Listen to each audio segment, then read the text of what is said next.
I have no idea what time it is where you are, but good morning, afternoon, or evening, everyone. Brian Neubert here from goldenblack.com, live in State Farm Stadium here in Glendale, Arizona, site of the Final Four.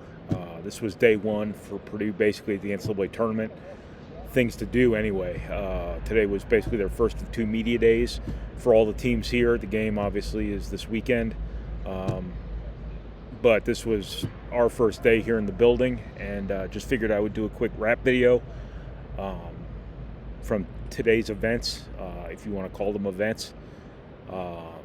So thank you to the Purdue Club Hotel for your support, even though I've looked everywhere, and I still cannot, in Phoenix, in Glendale, in Yuma, all of the places that I've been here in the last 24 hours, I have not found a Purdue Club Hotel in Arizona, which is very disappointing, obviously. Anyway, we'll get to it now. Just this place is massive, enormous, like planetary, if that's a word.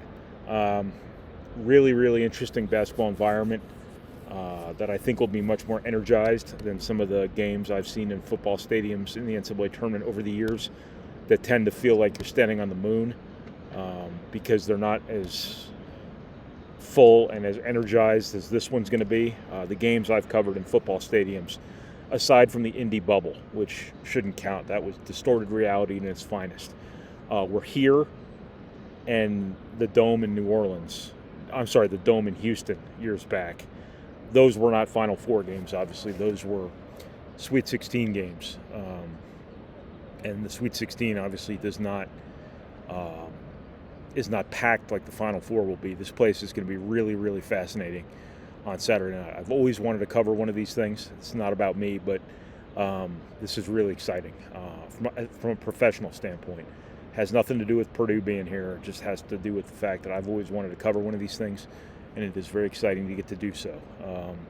Anyway, so today Purdue had its open locker room. Matt Painter has his press conference, and it's really, really interesting to see just the flocks of media who come here and latch on to the stars. Ross-Ade, who's going to pick up a couple National Player of the Awards here tomorrow, gets 30 people around him probably when he comes back to the locker room after doing all his CBS and Westwood One breakout stuff, all the various things that they get pulled out to do, NCAA.com, things like that. But he was obviously surrounded. DJ Burns of NC State was surrounded. I was extremely fortunate to have anticipated things properly enough to have gotten position well enough in advance. I did my work early, as they would say in rebounding terms, to get video of both of those guys talking. So that's on our site right now at goldenblack.com, but that's sort of one of the storylines for this NC State game is, DJ Burns versus Ross-Ade. I personally think that Ross-Ade is going to be a lot for DJ Burns to handle. And I think a big part of that is what people don't understand about Purdue is, like, people think it's just they just throw the ball inside. It's a very static offense. That might have been kind of true before, but this year Purdue's offense is much more dynamic. And what it does by design, what it does purposefully, is it hunts the opposing five-man. It puts that player in a really difficult situation. Assuming you're using your five as your screener, that five-man has to contain the ball screen depending on how you guard ball screens. In Purdue's case, if you don't cover that up, Braden Smith is going to kill you. But then you have to get back to Ross-Ade one way or another, not only to wrestle with him in the post after he's already picked out his desired position, but also to keep him off the offensive glass. Easier said than done. This is all purposeful. It was part of Purdue's overarching offensive philosophy this year to make that opposing center guard multiple actions, to guard the ball screen and then have to worry about Edey, knowing very few players were going to be able to do that effectively, knowing full well that could be a key cog in the battle of attrition element involved in all of this, that you're going to wear guys out And, DJ Burns, if he's the guy who has to guard these ball screens, we'll see. It's going to be a lot for him to handle. He's not the most agile fellow. He is listed at 275. The real life number that I've heard thrown around is like 340.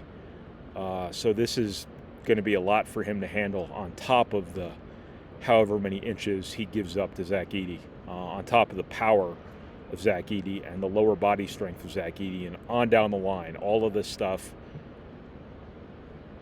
Zach-Edey probably moves better than DJ Burns too, on top of all those other physical mismatches. So that's going to be a really important part of this game, obviously, but not the only part of this game. NC State has good guards in DJ Horn, obviously, and Casey Morsell, and the McConnell kid, whose first name I've spaced on because I haven't really dived into them quite yet. But NC State's here for a reason. I mean, it's really hard to win 9 straight games when you're playing in win or else mode, and that's exactly what NC State has done. And sometimes this event is about forces bigger than we can understand.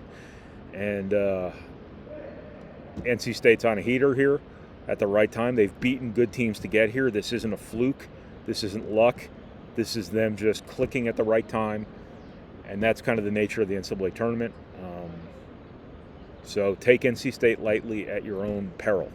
Purdue's going to be a double-digit favorite. Purdue's one of the best teams in the country. Purdue is 33-4 versus a team that at one point just a few weeks ago was 17-14, also probably for a reason. Again, Matt Painter is smart to take the tack with his team that's not NC State anymore. The NC State team you're playing is the one that's won its last 9 straight games. I'm really tired, in case you haven't noticed.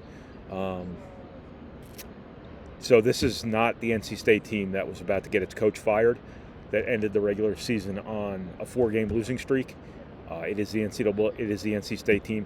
I do that typing too. I say NC and then I automatically add the AA. So when I say NC State, I don't know how many times today my muscle memory has just defaulted to NCAA State. But no, so this was kind of day one here, just media stuff. We're doing media again tomorrow, which is a lot of access, a lot of time to talk about the same things over and over again. But it is better than the alternative. We tried to hold some stuff back today in terms of stuff to write about tomorrow, so we will have lots of stuff on our website tomorrow at goldenblack.com, and then obviously full coverage from the NC State game on Saturday night, right? I'm at the freaking Final Four, and I don't know what day the game is.